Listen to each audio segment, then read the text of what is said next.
An example of going the extra mile. Well, I like to say, as a buyer's agent, when I'm wearing my buyer's agent hat, I try to go the extra mile all the time because I think it's very important. So let me tell you a little story about some buyers that I had a couple years ago. So they were a referral from another agent that I actually had sold property to, and he referred them over to me. And they were really good friends of his. And so I met up with them. We went out, we looked at some properties, and the properties that we were looking at were not checking all their boxes. And they kept bringing up this one property that they absolutely loved, that they'd seen on an open house like 2 weeks prior to us meeting.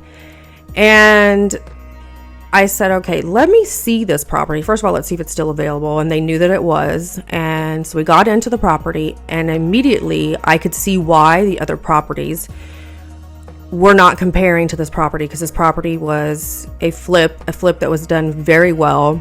Gorgeous property. It was amazing. And it's cute little development that reminded me of New Orleans. And it was just beautiful.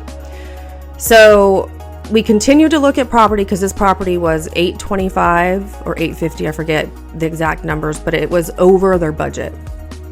So we continued to look at properties, and nothing again was adding up, and then nothing was really coming on the market. This was, still kind of after the craziness of COVID.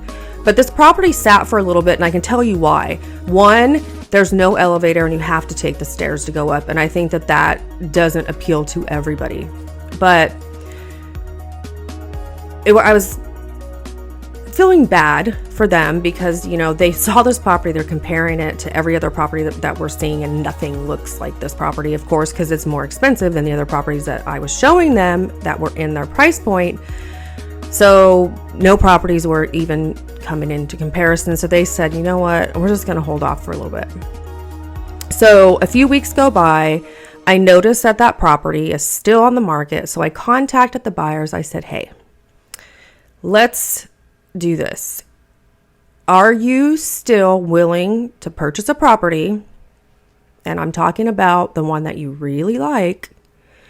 Are you open to purchasing that property if I contact the listing agent and I find out if there's any room at all in the purchase price? They said, absolutely. So I contacted the agent and I told her the situation. I said they'd seen it a few times. I absolutely love it. It's a gorgeous property, but they are not at that price point.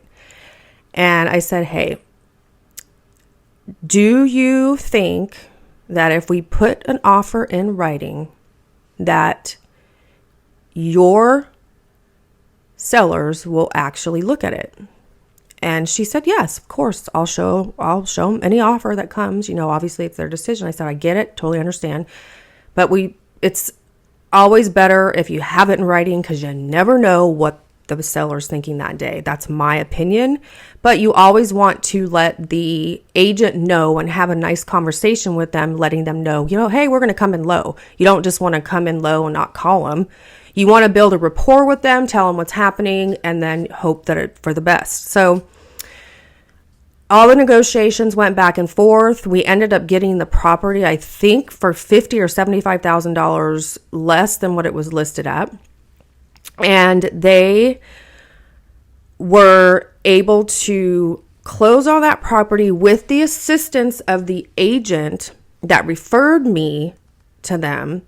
He actually did not take his 25%. As I mentioned, they were friends. And I was able to credit them a little bit through escrow for it to work for them, to make it happen. I think there was a $5,000 difference that we needed to make up for them. And it just worked out. So the reason why I'm talking about this is because as buyer's agents, we do things that a lot of people don't understand what we're doing, or, they don't see the behind the scenes.